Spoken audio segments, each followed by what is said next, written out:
నేను కాదు నా భర్తను మార్చింది, నువ్వు నువ్వు నీ భర్తని మార్చావు కాబట్టే దేవుళ్ళ కొలిచి అన్నయ్య మీదనే కేసు పెట్టాడు నీ భర్త. అయినా కూడా నా భర్త లొంగలేదని చివరికి నీ భర్తతో హత్య ప్రయత్నం కూడా చేయించావు. అలేఖ్య, మర్యాదగా మాట్లాడు. మాధవ్ చిన్న చీమ కూడా అపకారం చేయడు. అలాంటిది సొంత అన్నయ్య మీద, అది ప్రాణంలా భావించే అన్నయ్య మీద దాడి చేయించడమా? లేదు, అసంభవం. బావగారు, మీరైనా చెప్పండి. మీ ముందే మీ తమ్ముడికి ఇంత అన్యాయం జరుగుతూ ఉంటే చూస్తూ ఊరుకుంటారా?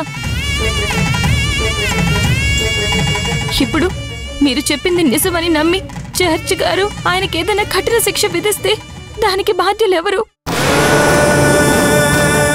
బావగారు, భార్య కోసం మీ మనస్సాక్షిని చంపుకోవద్దు బావగారు.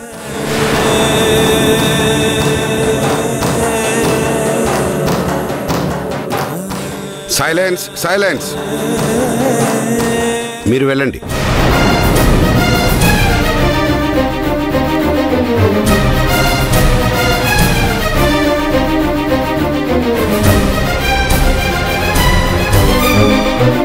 ఇరుపక్షాల వాదనలు విన్న తర్వాత ఎవరి తరపున కూడా బలమైన ఆధారాలు కోర్టు వారికి కనిపించడం లేదు.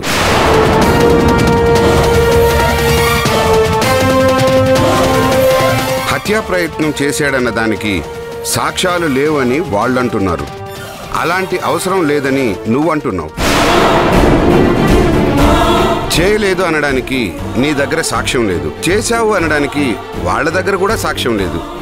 ఫైనల్గా ఈ కోర్టు తీర్పు నీ స్టేట్మెంట్ మీదే ఆధారపడి ఉంటుంది. ఇందాక నువ్వు చెప్పినట్లు ఈ నేరాన్ని నువ్వు అంగీకరిస్తున్నావా?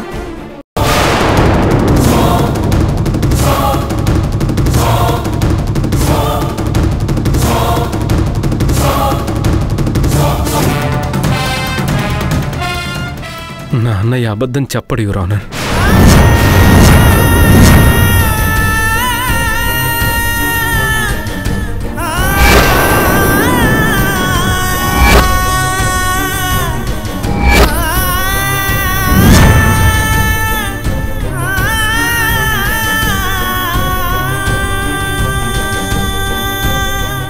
మాధవా, చేయని నేరాన్ని ఒప్పుకుని జైలుకు వెళ్ళాలనుకుంటున్నావా? నన్ను ఒంటరిదాన్ని చేద్దామనుకుంటున్నావా? ప్లీజ్ మాధవా, బావగారు అబద్ధం చెప్పారని నువ్వు అబద్ధం చెప్పొద్దు. Order, order, order.